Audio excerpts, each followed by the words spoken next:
Okay, we're back out here in the camper and we're going to work at building another set of roof trusses for this half. So our width is 64 inches. I just measured that so I can cut those two out. I'll measure the length, total length minus 3 inches, you know, for 2x4 here, 2x4 there, 1.5 inches each, minus 3 inches. That should do this. I have self-tapping screws that I'll put through into the metal, but in the end I think I'm going to go through and drill all the way through with like a 1/4 inch bolt. Doesn't have to be super strong, but then nut it together so it actually is pinching this top steel rail that goes all the way down to the main frame and truly is the support of the roof from failure. The front up here I have in. I'll be doing the same with a front section here. I'm not quite sure how I'm going to tie it into the front because I don't have another steel pole or the back wall. So I'm still trying to figure that out on whether or not I just want to do some kind of a support up there. I can't go all the way to the front because all the way to the front would actually be a curved edge up there, just like is on these sides. So I couldn't run these things, you know, a front wall that was completely up there. I am gonna put in, adjust this down here a little bit more. I am gonna put some kind of a wall in here that will help hold that up and also give me more of an insulation factor for this, as well as extending the bed out a little bit. I think I'm gonna do it back here, but I might do it out here and make some storage compartments or something else like that. Still haven't quite figured out. As always, it's a, you know, learn as you go or figure it out as you go. In all of these gaps up here and above everything, I'm gonna pump grate stuff in there. That stuff gets nice and solid. It also acts as a kind of an adhesive, so it'll kind of glue the roof down but keep it from bouncing and just keep it good to go. So got my tape measure here. We'll do a couple of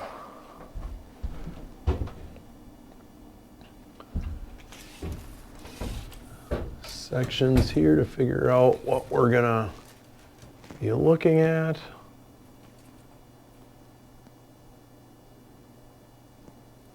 A 68 over here. Make sure we're square.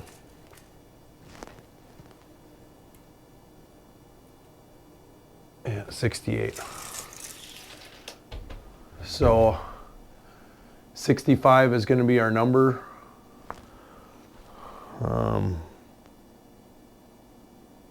Yeah, we'll just figure that out. I got some more 2x6s out, and we'll figure that out. And then we'll also, you probably can't see it in here. Maybe you can, maybe the camera picked it up. You can see the original support and then this just kind of blown over cardboard that they used for structural, which is super lightweight and gives a pretty good amount of support. You saw me climbing around on the roof. It's more like a 3D printed infill, you know, generation 0. So I'll be running a board just like up there on this support, one on this support, which is nice because it caps in around the skylight, and it did the same for the old hole for the air conditioning unit that won't be there anymore. The nice thing is I ended up with 14. Normal distance in a wall is 14 and a half, 15. So that'll work perfect for 15 wide insulation. And then this is 20 and a half. So it's a little narrower than what you'd normally see for you know, 23 wide insulation, but it'll work just as good. I do have to do a little bit of an extension here. There's the crank for the roof antenna. So if I extend this down, I can have something here, or even maybe I'll make it where you put something up in and turn it. It turns easy enough. The handle broke off. I was ripping the roof down, but I can crank it up, if I remember which way it goes, by hand here without the crank handle. So even if I did make this somehow that it had something so it's flush mount and you just put something up in there to turn it, or you know, a crank like that, I still don't know if I'm going to use it. Here's the cord coming through. I cut it here, but there's a connector here. So we'll see. You know, sometimes it's nice to have the radio.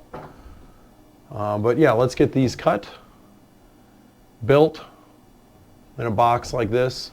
Then we'll slide it up in here, get it screwed, nailed. I'm going to put a little filler plate in here, and then that section will be good. The other part about this is, if you turn back around and look up, I do have a gap up here. As I was building this, I've been changing the roof height, getting it back up to where it was supposed to be. I have these blocks of wood. These will all be pushed flush, and I'll shave them off or change them out later.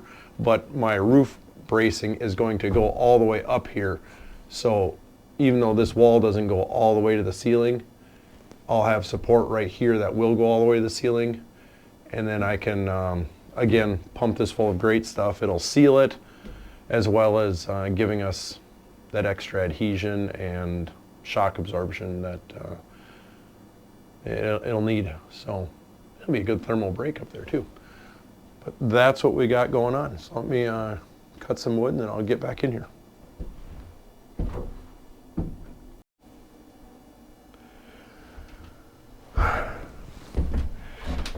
So here I'm building that box, and I got some screws, Torx head all the way, and then nails. I do prefer, when possible, to, especially on stuff like this, to have a combination. Screws have great clamping force, but in my opinion, nails have better shear force. So I'm kind of doing a screw in each one to hold it together, and then nail them back together, and then once it's up in, it also is going to hold itself because it really won't have anywhere to go. But just so if you see what I'm doing, you're not confused. You're not screaming at the screen, what is he doing?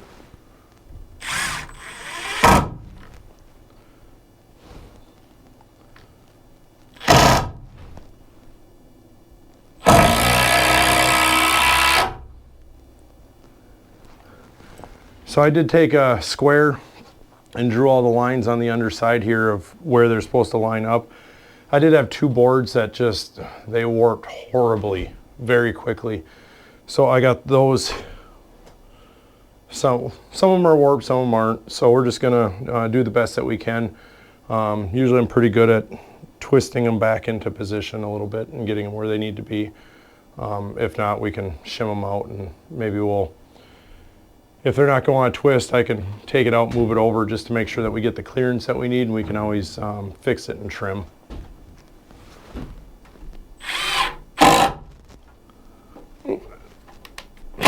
Not the right spot.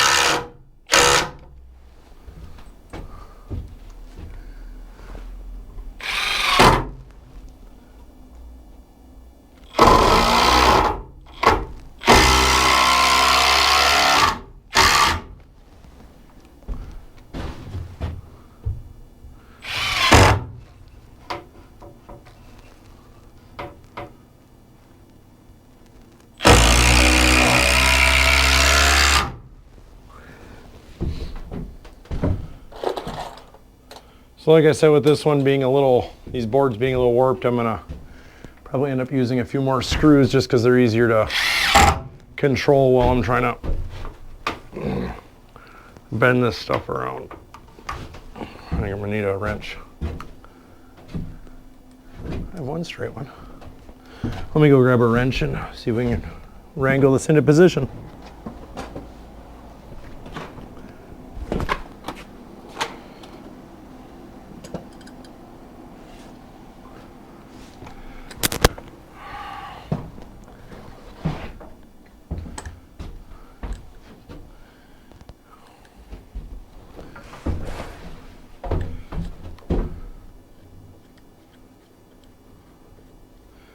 The outer ones I'm not that worried about. They can, as long as they make contact with that top plate or that thing that goes over the top, I'm pretty well happy.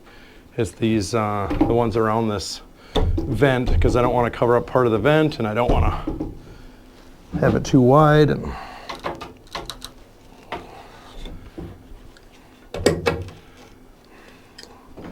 what's the chance of grabbing a wrench that is actually just under 1.5 inches?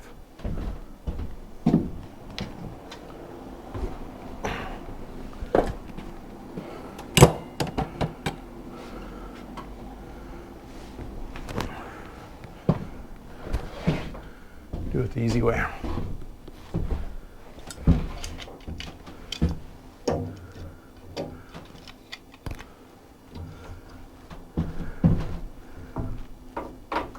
There we go.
Oh, there we go.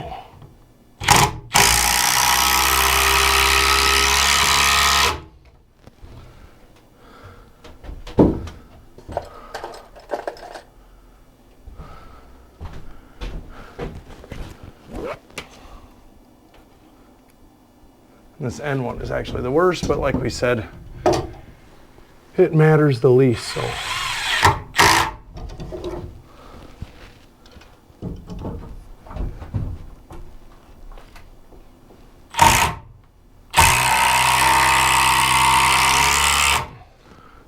But we got her straightened out.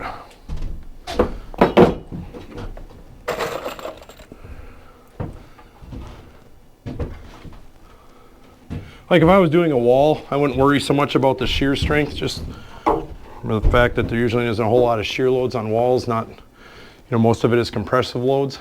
But with this thing being the roof, and if we get a foot of snow on top of here, it could be a lot of weight, and I just don't want it to start popping the roof.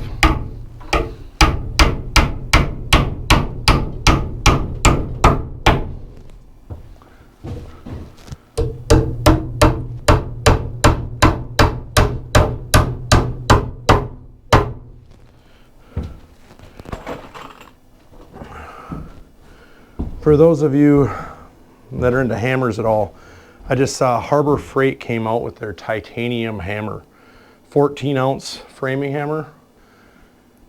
It is definitely on the wish list.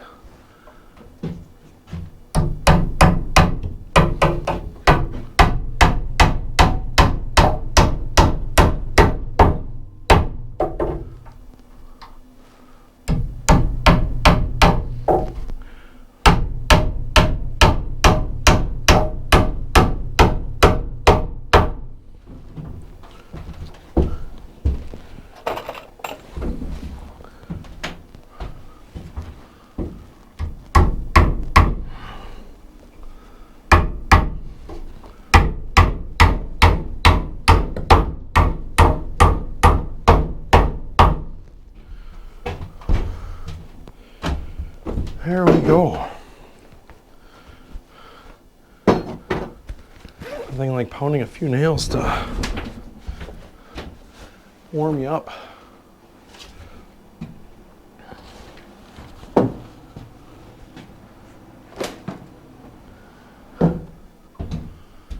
Okay.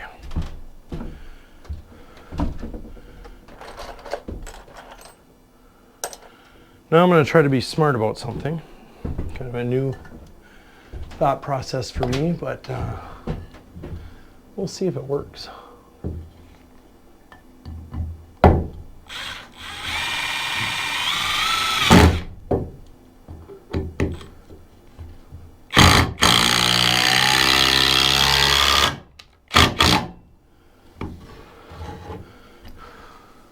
So I'm thinking if I can get it up, that side I can put a couple of other mounts on it. Do this, I can work on it. We'll see if it works. Might just rip out the screw and we get to start over.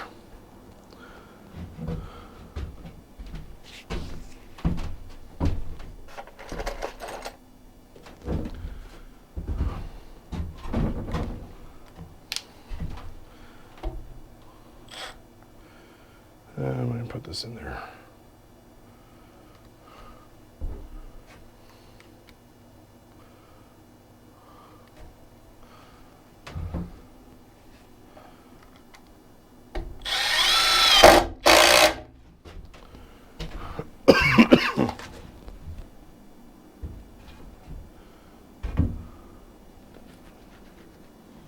I also threw a 2x4 that you can't see, just kind of leaned it up against the wall to try to give myself a little bit better chance at moving this thing up here. Thankfully, because of the rolled corners, I'm not trying to lift something up in that is a tight fit.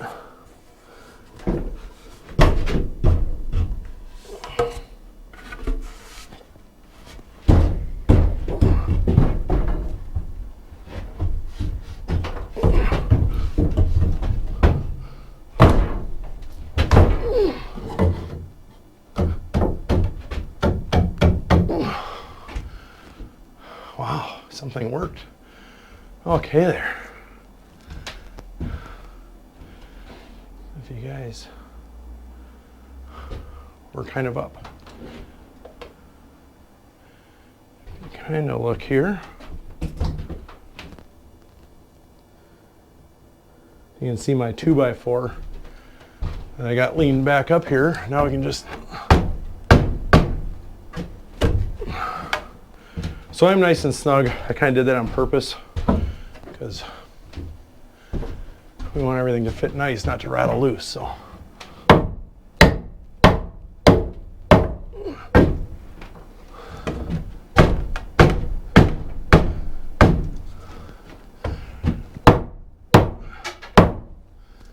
There we go.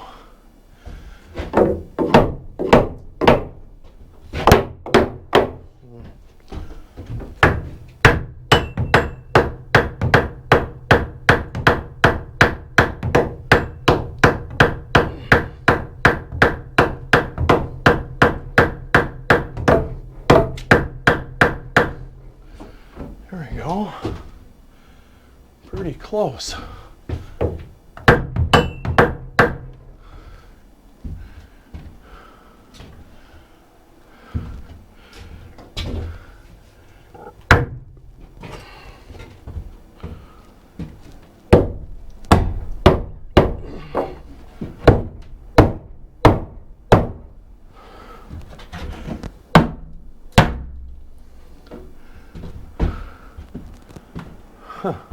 So the screw I put in here is my temporary. Thankfully I have this 2x4 here.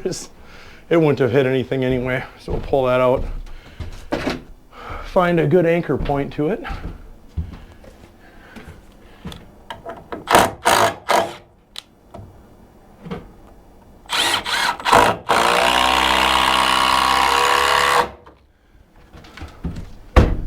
That's all we need for that.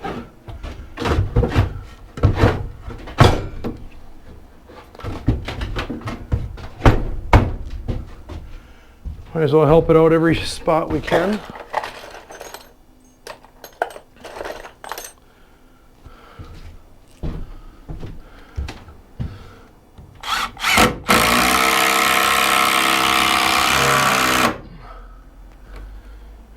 It found it, it just didn't. 2x4 didn't offer enough strength.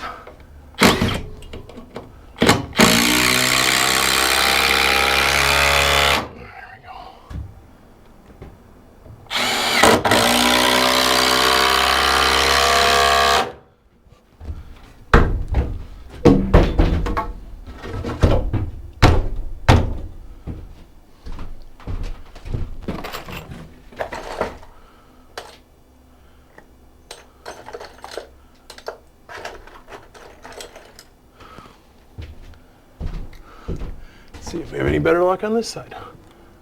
I can always come in from the other side too, but that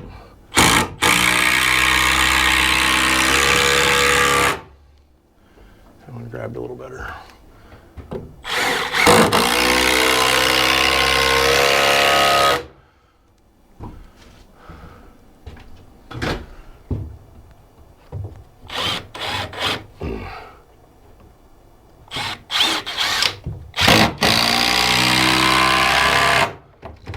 Like that.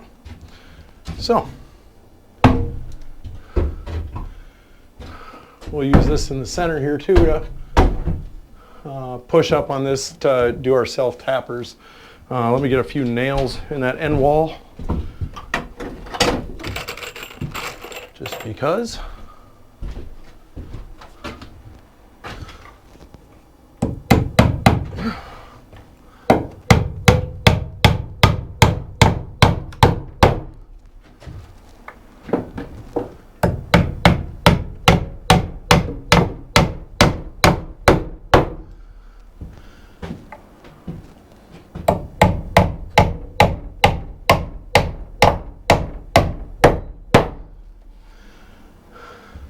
So the funny thing is, I had this camper sitting outside for the summertime, and it was pretty close to this, but I would have a squirrel that would sneak in the corners because everything else was fairly well sealed up, and then go and live up in the front dome where I couldn't get to him. I just kept on chasing him out of there, but then eventually we got it sealed up a little bit better and he couldn't get in, and then we moved it indoors and no more issues. If he wasn't living in my camper, he was a cute little guy.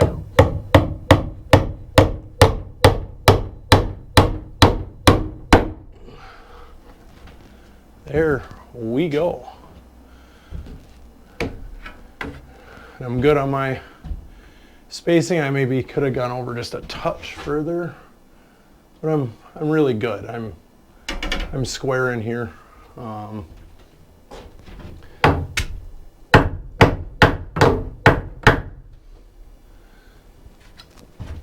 I'm catching my end beams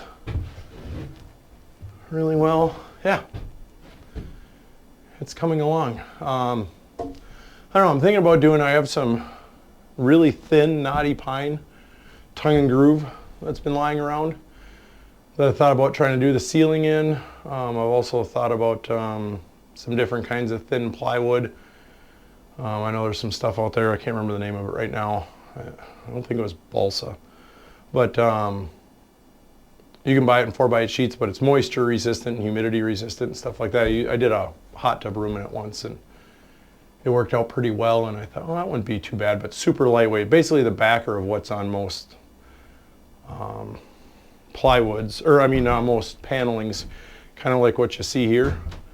It's almost that same kind of plywood, just with no finish on it, just wood, which I kind of like better. But that was slick. So yeah, let me go grab those self tappers and we'll spin something in.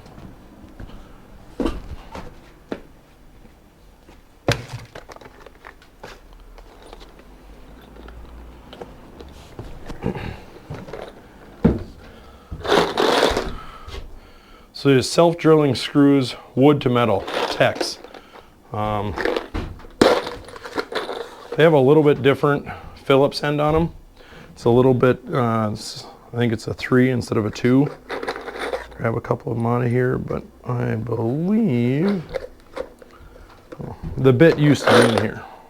There it is. There we go. So there's the bit that they actually send you with it. So I'll pop that in there, knock a couple of holes, screw these in, and move on.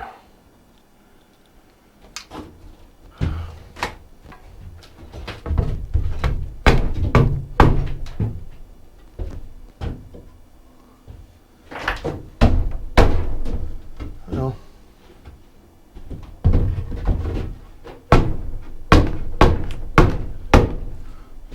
so I want to make this roof as level as possible. Looked like on this side I could have actually pushed it up over level on, you know, between like here.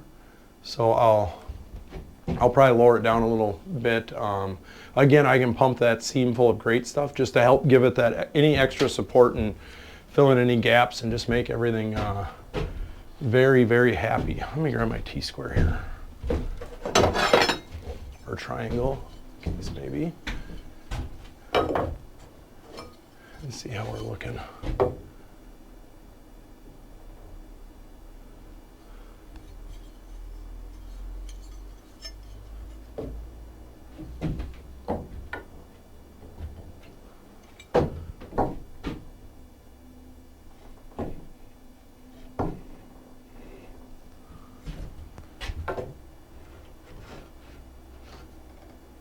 That is looking fantastic.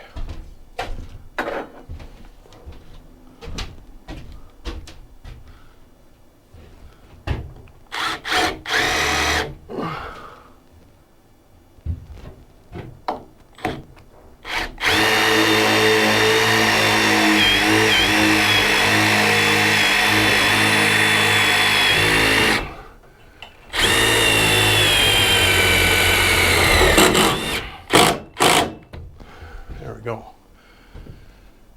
Takes a little bit to go through the wood, but this also, I'm, you know, how most people, and myself included, put decking onto trailers. They sell them in different lengths. You don't have to get these long ones, but if you're putting some kind of steel decking on your trailer, or I mean wood decking on your trailer that's, you know, 2x6s, 2x10s, whatever, this is pretty much what you want to use.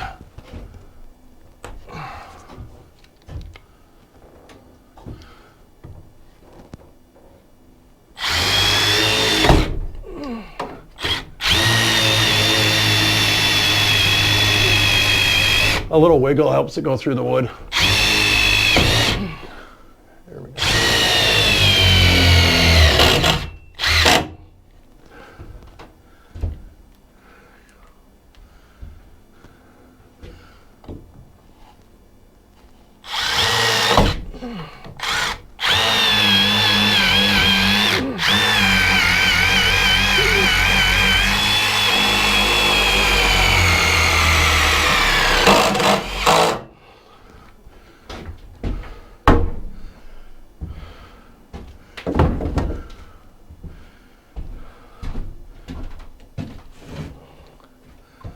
There we go.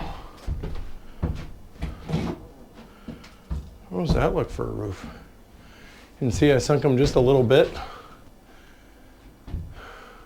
Just gotta take, drill some nice long holes, lag bolt that. Like I said, I'm gonna put a shim in here just to make sure all this stuff clamps together really nice and stays pretty. We are golden.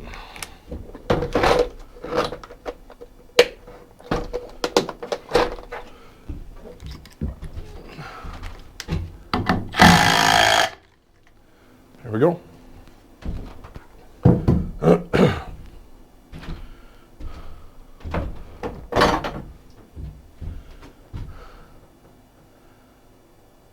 All right, I think we're going to start insulating, just because this old insulation, I swear, is, well, it probably is really old, so I'm sure it is fairly toxic. But we'll get some new insulation in here, staple that up.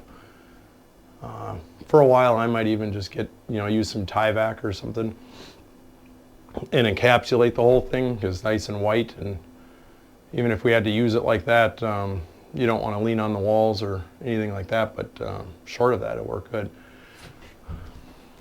I'm thinking over here, I'm going to cut some pieces of plywood. For anybody that's done any construction, you know that you take a half-inch piece of plywood, and you can, let me see what I got here.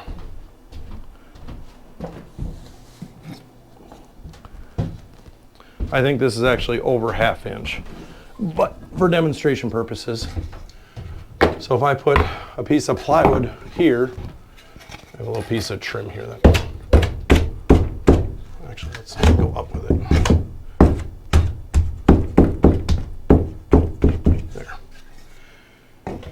So if we put that there, and I can mount it on both pieces, help. This is the old roof structure, and obviously this is my new. And I go like this. Yeah, this is over. I think this is 3/4. But then you end up with a flat plane here, because 2 2x4s don't equal 3.5 inches, which is what a 2x4 is on the other side. But we'll do that to get a nice flat surface here to start anchoring to as well. The extra 3.5 matches this, which is actually what the other wall is at for the height. And then we can start, we got to start building in our corner pieces. And then, yeah, after that's done, this whole section is pretty much ready for insulation and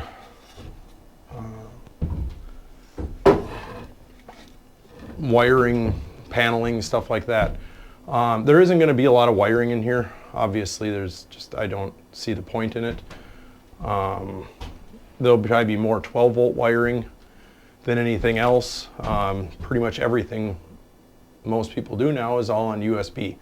So whether it's phone chargers, lights, even little fans, stuff like that. I'm going to run 120 volt up to the front. So it'll be one plug up here, one plug in the back. That'll be different from everything else, and probably one plug out back. Maybe I'll even put one out front. We'll have to see what I want to do there, just because that would be spots for to run cords, although I don't know. I got some ideas on that. I've thought about.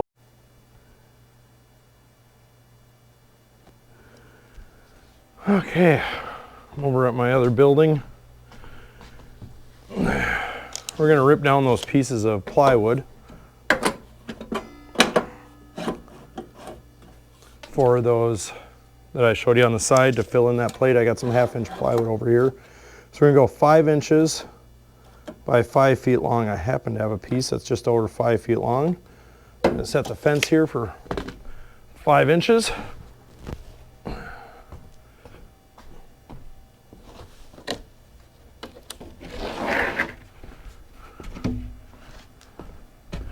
Grab a piece of plywood here. The ever important safety glasses.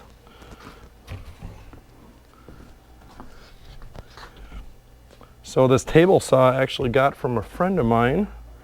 Shout out to Mike if he ever happens to come across this. Haven't seen him in years. He moved to Flagstaff, but still using it if you happen to come across this video by some weird chance.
There we go.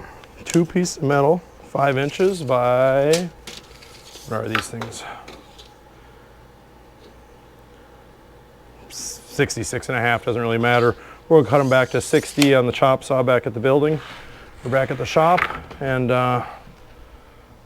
we will have our boards, and we can put 2x4s on the outside. think I might even have an extra 2x4 around here. Awesome. Okay, so I started figuring out how to make these angles up here. And what I did is I kind of cheated the system a little bit. And I'll go through the steps that I did to come out with the final product. Sorry about that. So originally I went like this. Scribed a line here. Scribed a line here. That gets me my angles that I needed for it to be up in there. But not thinking it comes out perfect tip to tip. So, but at least I'm dialing it in. So then I transferred everything over onto another one and made it where it's, you go like that, see how they line up, which should then put it up in there and be lined up. Now there's this 2x2 that's part of the unit, so if like on, let's say this one, if you try to slide it back in there all the way, it hits this before it can go back in there all the way. So I cut it off because I know this is only 3 inches up here, so I cut it off at 3 inches. So then this can be up against that board. I came up in here and it's pretty close. I was a little off on this inside angle, so I just eyeballed a little bit of a difference here. You can see on these two, line up these ends perfectly. That's my change. It isn't, you can see that. It isn't a lot, I just kind of changed the curve a little bit. But now, that one fits almost perfectly. Here's the one right before it. You can see it's higher. And this one could be massaged in a little bit more, but it is pretty close. Here, like this one, I don't know if you can, that one showed up. Oops. This lines up pretty well. If I put a screw in there, it'll really help it out. Over here, it's a little bit low. It's, nothing is square perfect anymore, so everything is a little bit of a cheated into position. So, but at least we have something close. It works pretty good on the other side. I got one spot that I think the outside might have kicked out a little bit over time and everything else, but it's good. So we're gonna put these the same place as the stud. Is this gonna be any structural end of it? No, not really, because if there's any weight coming down on this, technically the walls could still push out. The only thing really keeping the walls in would be the back wall. That's not gonna allow it to push out, and these beams there. If I add that extra wall that I'm talking about, or that, I guess, kind of call it pony wall, over the window and extending the bunk area, that would give me a complete linear plane across the entire thing that would hold everything together. But again, it's not, these are not going to be structural holding the roof up. That's all on the metal poles and the end wall, and then possibly that some supports in the center over there. Now if I really wanted to, I could definitely put a wall right here. Originally that was couch. This was the cooktop was right here, right up against this post, and actually here's the stove vent, and then the refrigerator was right here. This was the old fridge vent, and then there was like a little closet. Well, it was actually a bigger closet because, again, I cut 16 inches off of here. So this whole thing was longer that way. I just didn't need that much room right now. But I happen to remember that this was cased in a wood wrap. So I remember the stove being up against that. And also, here's the vent for it. And the fridge was next to the stove. So that was the original kitchen. I still think we're just going to keep this as couches or sofa area storage. That'll be key importance, especially if you're out snowmobiling, four-wheeling.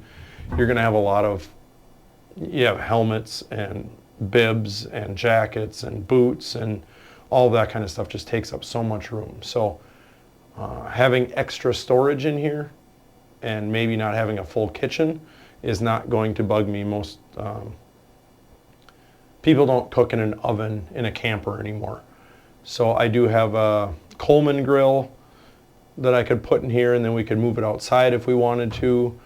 I don't know yet. I got a little portable flat top, cast iron flat top. It's the small one. That might be kind of cool to add into that. You could put it on a bench in here, cook on that. You know, if you want to cook bacon or pancakes one morning, burgers, whatever, that would be easy to cook in here. It would smoke the thing out, but if it's, you know, below zero and blowing outside, it's not really different than using a cast iron skillet on a cooktop. So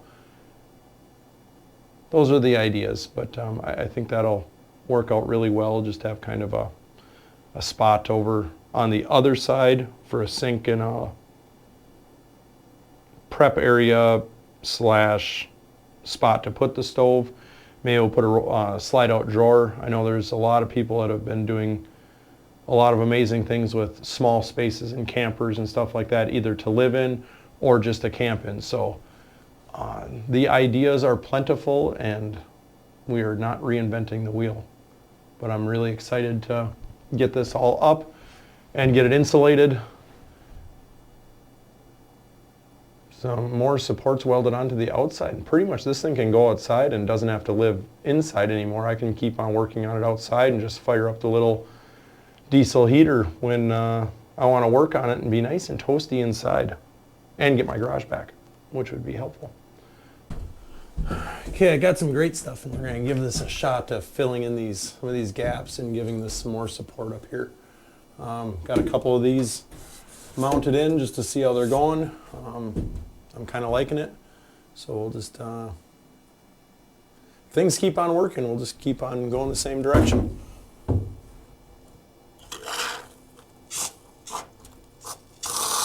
I'm not filling right here right now. I'll do that with a second can because I want to make sure that I know how much far this stuff moves over this pipe, and then I'll fill in from the other side and make sure that I get all the way so there's a layer above the pipe and above each board.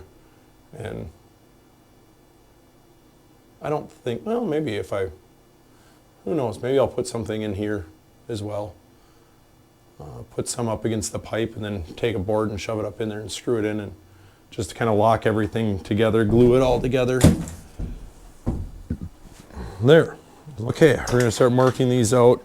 Like I said, we can adjust them from there. Just because I'm extremely cheap and I like to get everything I can out of a piece of wood. You do this, you end up with the same angle. Now you got one cut for two boards. You're not cutting straight sections. And then trying to do that. Just remember though, when you're doing this, like I just said, the width of the blade. So just make sure that you're giving yourself a little extra room, otherwise you will slowly shrink. Also one of those things that if you're ever doing stuff like this, whichever one you decide is good, use that one for everything. Don't cut one, then use that one, and then cut one and use that one, because, you know, a copy of a copy is obviously never as bright as the original, or crisp, or whatever, however you want to say it. So, and this angle is actually the same as well.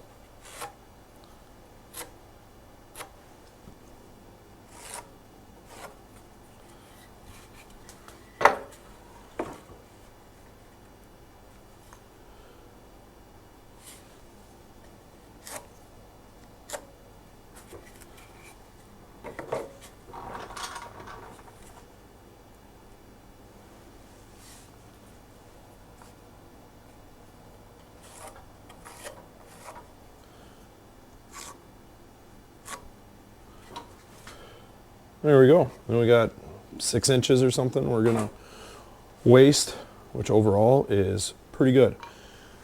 So I figured out that these angles, it's easier to show you on this one. These angles are approximately 42 degrees on my miter here. So I'm probably gonna cut all those because I can do that right on the saw. These I have to put it all the way past 45 and then cheat it a little bit to get this angle to work out correctly. So I'll get these all into smaller chunks, and then all we have to do is cut the center one, cheating it over a little bit, and we should be good to go.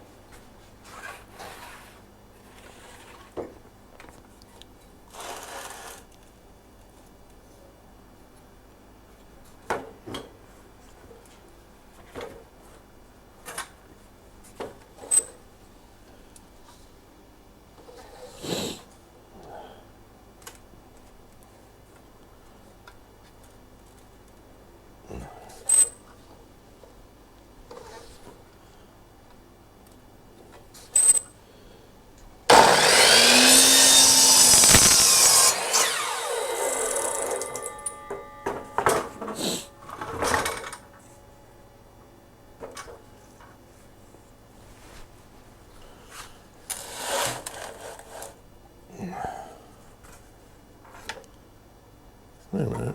That was right the first time.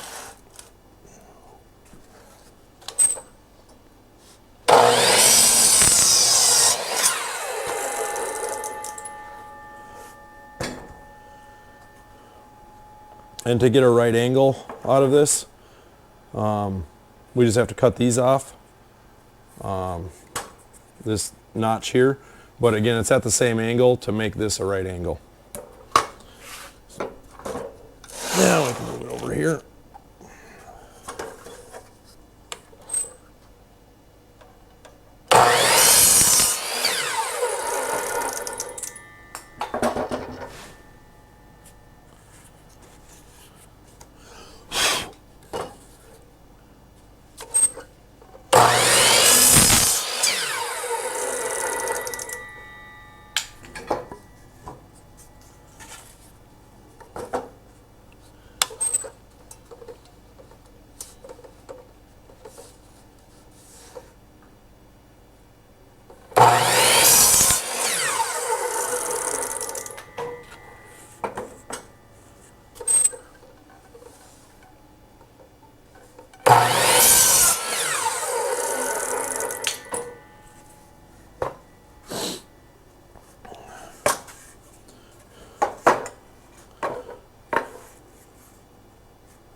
This was the very end, so I just gotta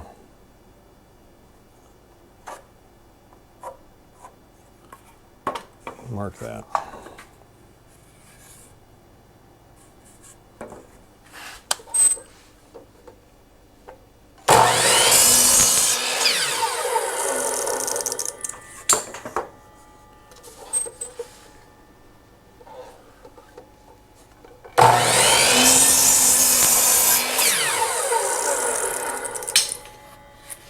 There we go.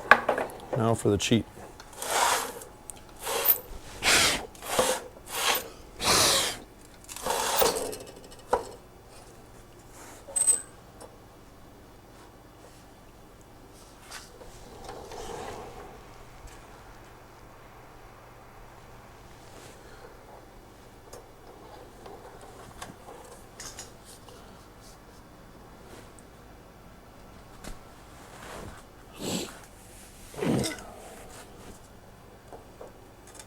Ooh. I'm going to get a screw. This is going to be kind of a nice piece of blocking.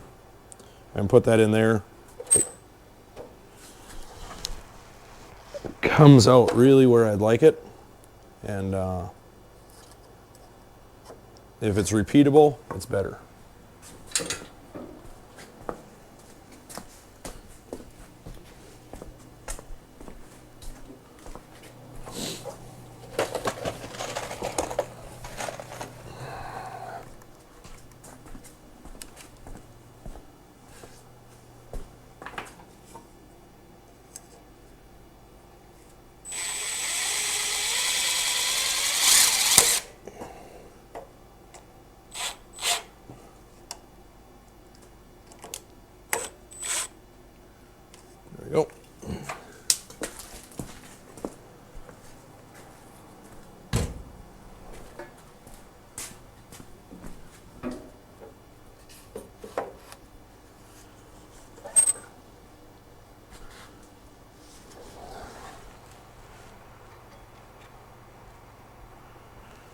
Yeah, sure, we're good. Now this isn't tight, and you don't need it tight as long as it's just there to wedge it over.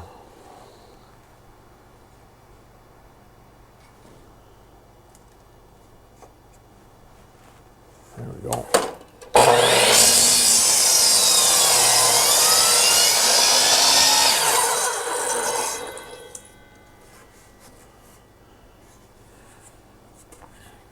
I will get out the handsaw and cut those.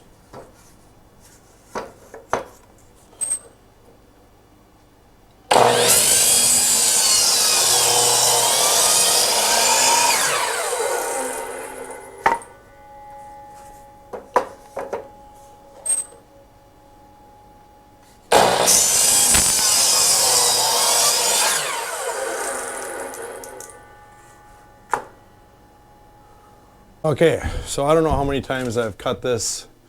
I cut another one that was too short, so that one's basically throwaway because I don't have anything else to use it on. So I cut them long and kept on cutting and kept on cutting until I got close. So this one I had sitting there. It's still a little long. I have these two and that's what I needed, but I still have this one that's gonna be too long, but I can move over to these other locations. And those two are two of the shorter ones, but like if you try to see how it's too long to even fit in there.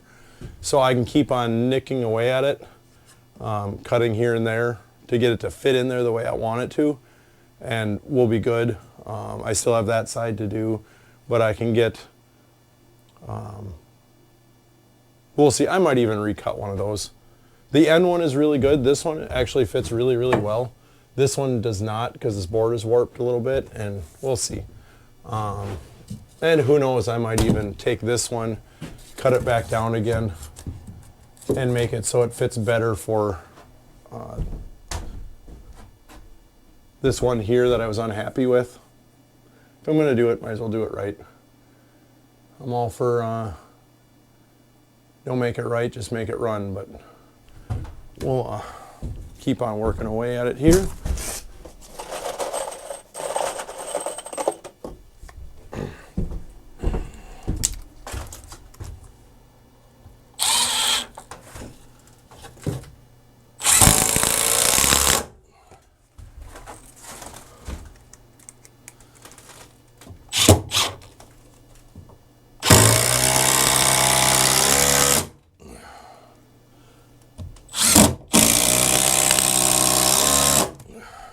Perfect.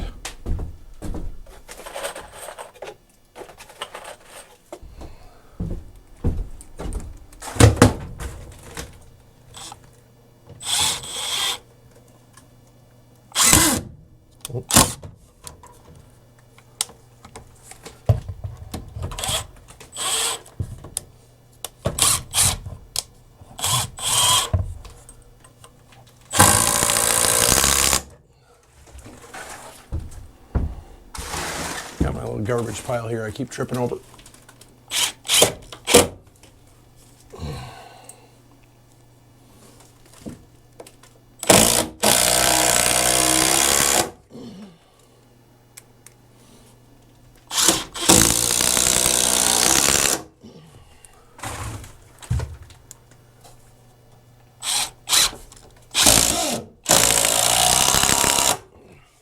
There we go.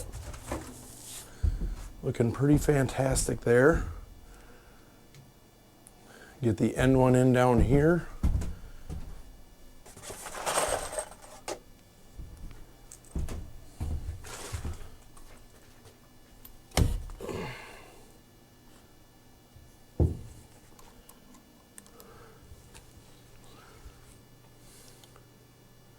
So these are going to be a little different. Usually I was coming in from the bottom. I didn't think about that because that has just a normal sill plate. These with them being kind of more like a header. I'm going to go back into this piece of plywood here. I know it's sandwiched in here, so we're good to go. Oh, I got to screw this one in the rest of the way. But so I'm just going to go through here into that. Any forces should be coming down on it anyway. If there were, but like I said, it's not a structural piece, so.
It should be good to go.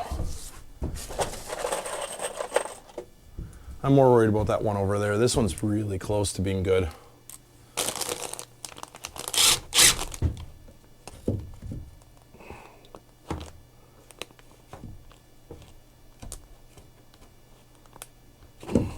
Come on.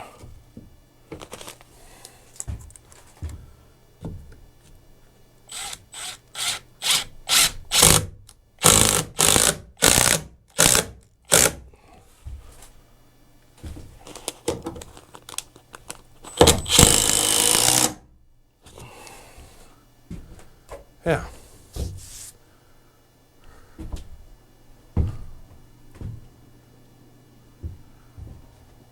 Is it ever going to be perfect? Nope. But if it works, I'm happy. And before, all they had, if you look in the upper corner, the way that a lot of this stuff was done, probably still even to this day, is there's nothing back here. It was, you know, R1 insulation. Mostly the tin foil probably did more than the 1/4 of an inch of insulation. But they just kind of wedged this piece in there as a round and called it good. We're doing way more structure. Why?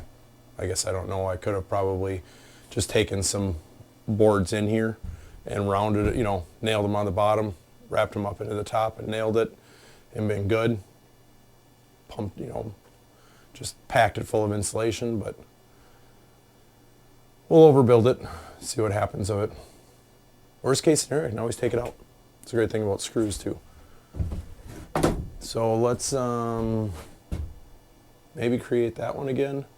And then I gotta keep on cutting this down, whittling this down to fit in here and on this side. So hopefully these are all good to go.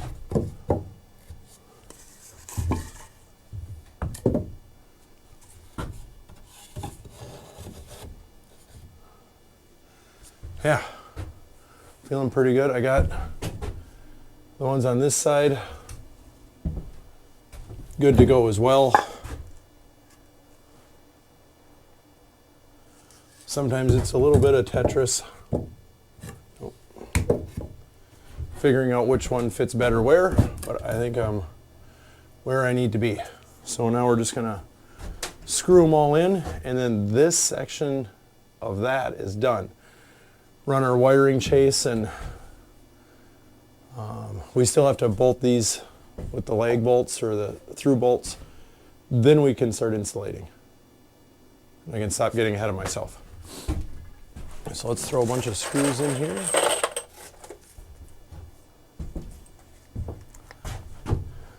And make it final.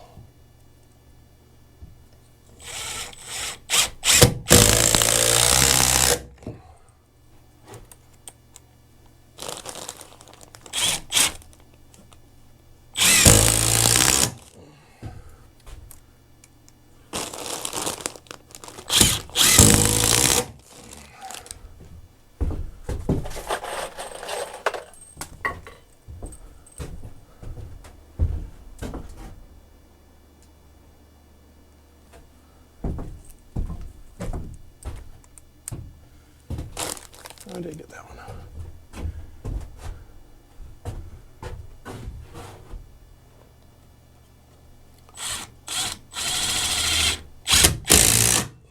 Come on.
Everybody's always worried about weight in a camper, which I am to some extent, but I'm gonna have more weight and screws in this thing than anything else. If this was going into the back of a pickup, this would be way more of an issue. If I was trying to build this with an aluminum chassis or something like that, it'd be more weight, more of an issue. But honestly, I have more frame, more tire, more axle than this thing could ever weigh, plus the weight out back. So it's overbuilt, but it should never have a problem going anywhere I want to go with it. And that's the bigger thing. I looked at buying a camper, I had bought a camper in the past, a fifth wheel, and I didn't want one with push outs. I didn't want one with anything like that, because I was always afraid at some of the places that I was looking at going camping was down a trail. And the rocking motion and everything else, the two campers I had them both converted over to gooseneck. So you had the rotation of the ball instead of working that fifth wheel plate back and forth. But I was always afraid that if I jostled one too much, I'd get the kick out and then be out in the woods and be stuck with it out and not being able to self-return. So I'm sure that they're better than that, but one of my fears.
Oh, battery.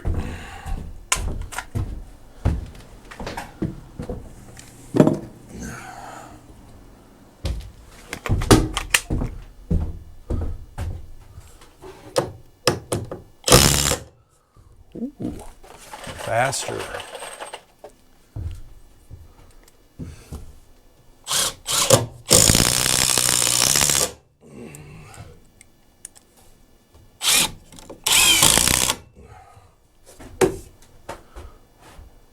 Yay. Okay, this is one of the last things that I've got to do to the outside. I've got some more J-channel. I've got full chunks. This is actually what I cut off the bottom here. But I want to get this up underneath the fiberglass and have it in here like this. Then I can screw through the fiberglass through this and seal everything up. And then I can bend this in like this, just tap it in. To kind of seal that up.